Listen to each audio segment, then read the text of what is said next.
Bob, welcome to the podcast. I hear you're a first-time caller. I am a first-time caller. Absolutely. Love it, love it. So what have we got here today? So what we have here today are our bourbons. We are a craft distillery, and we only make bourbon. We have three different styles of bourbon. We have what we call our traditional, which is a rye, corn, and barley bourbon. We have a wheat bourbon, which is a wheat, corn, and barley bourbon. And we have a four-grain bourbon, which is a wheat, rye, corn, and barley. And then we offer our bourbons in two different cask strengths. We have 100 proof of each style, and then we have a cask strength proof of each style. So we have 6 different brands or labels, if you want to call it, that we offer to the public. Nice. Well, say no more. I'm going to help myself if you don't mind. Absolutely. So tell me a little bit about the inspiration for the name, 1845. Okay. That has it resonates with Texas. Correct. We are all about Texas history. So 1845 is December 29th of 1845. The Congress of Texas voted to join the United States. So 1845 is the last year that Texas was a country. Also, when folks would settle in Texas, they'd be given land grants. So the property where the distillery is sitting received its land grant in 1845. Now, we're all about Texas history. Our grandkids are 8th generation Texans on our in-law side of the family and 6th generation Texans on my side of the family.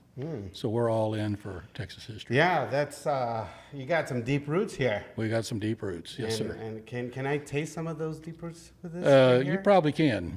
I bet you can. Yeah. You know, this. Tell me about So this particular, our Reverence is our cask strength version.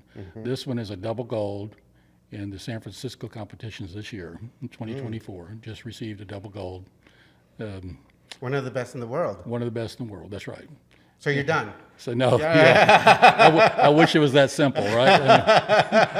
I'd like to say I'm done, but I'm not sure the rest of the family would let me do that.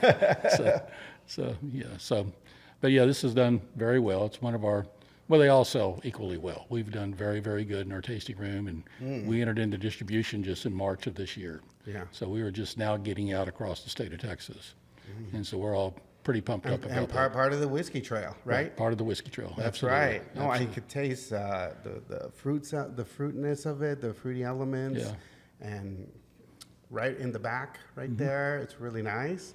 And so, and then the finish is a little, it lingers there, right? It does linger. Yeah. Absolutely. Yeah, beautiful, beautiful.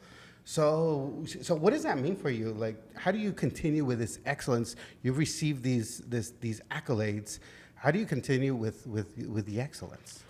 Well, the way we operate, before we got into open up our distillery, we actually brewed beer. We owned the Port Aransas Brewing Company down in Port A, and so we did that for about 7.5 years. In 2009, our little brew pub was in Texas Monthly Magazine, top 50 hamburgers in the state of Texas. Oh, well, there you go. And so we went from selling 200 burgers a week to 200 burgers a day. Oh, wow. Well, and as an average, we sold a couple of pints of beer for every burger. So we learned to make beer. We made a lot of beer, and we sold a lot of beer. And so we did that for 6 years after winning this award. And so when we decided to move back to North Texas, we just followed our beer techniques. Our setup is probably different than any other distillery you've been to in Texas. Because How so?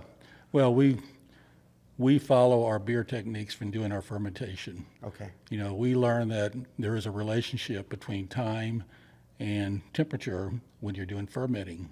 And when you're doing beer, for example, or wine, the lower your temperature you can maintain during fermentation, the longer it takes, but the better flavor, the better mouthfeel, and so forth you get out of it. Yeah, I see that. Yeah. And so we do that when we're fermenting our mash for our bourbons. So we think that's why we're doing so well in all these metals. I mean, it's definitely a different technique and style than what pretty much everybody else does. But we made beer, for 7 years, and I was the beer maker, back then. Yeah, you were the actual head brewer. Right. And now distilling. I wouldn't call myself a brewer, but master brewer. But it was actually, we were so busy. Everybody in the family learned to make beer. Oh, yeah. I mean, my wife, my son-in-law, we all made Everybody. beer. Everybody It's a made family beer. affair. It was a family affair. Nice. Our family has actually been, including the brew pub and the distillery, we've actually been working together now for 16 years. Oh, wow. We're all about family. Yeah. With to keeping it in the future generation for our Yeah. grandkids and so Yeah. forth. So it's, And why is that important for you? well, we've always been supportive of our children, and we're very supportive of our grandchildren. We actually have a winery, and our winery is actually named after our grandkids. Okay. It's Christian Bell Winery. Christian is 7 years old, and Isla Bell is 4 years old. And so we're just all into having Are to. they heavy drinkers? No, not yet. But Not yet. Maybe someday. But we're just all into, helping create a future Yeah. for our kids. It's so hard Yeah. for people to, have a career and kind of be financially secure for the rest of their lives and so forth. So we're trying to build a future for our grandkids. That's part of your legacy, don't you? correct. Don't you think? Yeah, Yeah. absolutely. And so we're all, the whole family, like I said, we all get along great. I mean, I say that. Christian may get a little tense every now and then, but most of the time we get along great. Yeah. So it's important to June and I that we do this for the family. And you have roots, in right there in Lowry Crossing, right? Correct. And not only are you the bourbon mayor, but you're the actual mayor. Yeah. Right? Yeah, we How try to does keep that that work? we try to keep that a secret. Oh, is that a secret? That's a secret. Yeah, we bought our property there in 2016, right after we sold the brew pub. We moved to Lowry Crossing, and the town was kind enough to give us their zoning to allow us to do a winery and a distillery. Okay. So 5 years later, payback is hell, and they made me the mayor. So it is what it is, right? You signed up. Right, I signed up. Yeah. So, but there's no. I mean, you have an election, but no one ever runs against you. Okay, the prior mayor had been mayor for 12 years. Yeah. Never had an opponent and so forth, and so I'm into my third year right now as the mayor of Lowry Crossing. Okay. Small town, right? It's a very small town. Texas. That's right. But I do feel that small towns also are these vibrant gems of Texas culture. Correct. Yeah, I agree. So how does that play out in your community? Well, I've been advocating that we change the name of Lowry Crossing to Bourbon, Texas. Oh. And so I'm really pushing hard for that because we've won all these awards and all these accolades. I see all the medals. And This we is are amazing. I think everybody really loves that we're there. Okay, we really give to the community. Both June and myself, we're very active, not just in city council, but in every board that the city has and so forth. We're very, very active in the community. We're doing everything we can to support the community because we're a very small town. We have a very low budget. We only have, I think, 3 city employees. Right. I mean, so it's not like anything else you'd ever live in or whatever. It's totally unique. But and we're relatively newcomers to town. Okay, a lot of folks have been living there 20, 30, 40 years. Right. And so we are the new kids on the block, if you will, when it comes to Lowry Crossing. But we're trying to do everything we can to support the community. That's right. No, I love Absolutely. that. And I think it speaks to kind of, how you've been sharing about how important family is and community, and it's that extension. Did you ever think about, one day, I might run for office, and as well as on a distillery? How did that happen? No, I mean, where did this journey begin for you? Well, we made beer, and we were in Port Aransas. We actually had 2 restaurants. And so the second restaurant, we were going to put in a rum distillery. The city had approved us to put in a rum distillery. We had actually submitted our TTB permits for a rum distillery. We had ordered a still, everything. We were full steam ahead about making rum on the island there in Port Aransas. And when the folks offered to buy our 2 restaurants, the family was ready to move back to North Texas, and so we sold everything. So we were already in the process of learning everything we could learn about distilling. Yeah. We already knew how to make beer. We knew how to do the first half from the fermentation, but now we were learning how to run the still.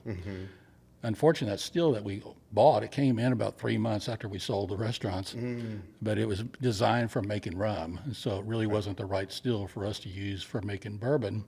And so there's actually a distilling college up in what's called Grayson College, and they have a winery school and a distilling school, and so they actually purchased our still that we had gotten. And that still was made by Arnold Holt. It's from Munich, Germany. It's a very nice still, specifically designed for making rum.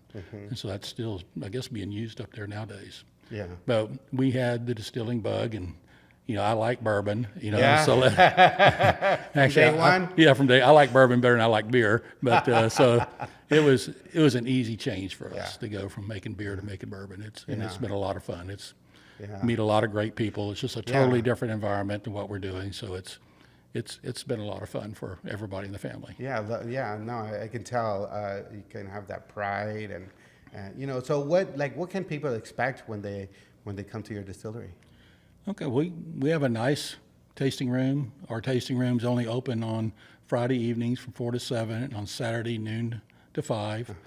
We do tours. I'm the tour guide. You're the tour guide. That's what I hear. I call myself the Walmart greeter. Okay. I go around and I do the tours. You do everything. I do everything. And so people thoroughly enjoy our story. They enjoy our bourbons. Clearly, they love all the medals and all the accolades that we've received in the last. This is all in the last 18 months. We just opened 18 months ago. And 18 months? 18 months open to the public. To the public. Our barrels, okay, gotcha. we filled our first barrel in February of 2019. So our oldest barrels are 5.5 years old. Okay. But we opened up to the public, and it's been very, very well received. I mean, it is unique that when we're in Lowry Crossing, and 99% of the people who come visit us have never heard of Lowry Crossing, Texas. Oh, yeah. So this is their first time to our little community. Yeah. Even though we're literally 5 miles from downtown McKinney, Wow. you would never know it when you're out there visiting. Yeah. And so the community has embraced us, and I think even our new found friends, customers who come see us have embraced us because we are very unique in our setting and just in our approach to how we run our business. And you're part of the Texas Whiskey Trail. Absolutely, part of Texas Whiskey Trail. Yeah, exactly. And we're excited about that, trying to help build that.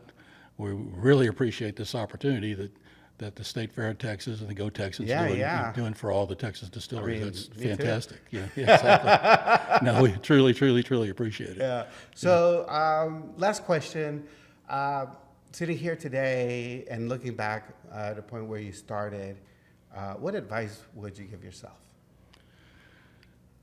Well, advice I give to somebody who wants to start: make sure you got a lot of money. I mean, that helps. You need to purchase the absolute best equipment you can get your hands on, because I do think the quality of the product is greatly dependent upon the quality of the equipment that you use and the training and the education that you take. So it's not an easy road. I mean, a lot of people think, oh, it's a simple deal to do, but it's really pretty complex, a lot more complex than I thought it was going to be. Yeah. And had we not had the beer background, I don't think we'd be where we are today. There's no doubt about it. Yeah. I mean, we had a foot up on most folks who start because we had that 6 years, 7 years of fermentation. Yeah. You have that experience, part of that journey. That's right. We'd already gone through a big learning curve when all that started. That's great. Well, Bob, thank you so much. Hey, I'm glad to be here. Not only for bringing your award-winning, tasty bourbon, but being on the podcast. Really appreciate you. Hey, this is exciting. You I'm can thrilled. go back and say, hey, I was on that podcast. I'm gonna wait for Hollywood to call. With that guy Mondo. Thank you so much. Appreciate you very much. Thank you very much.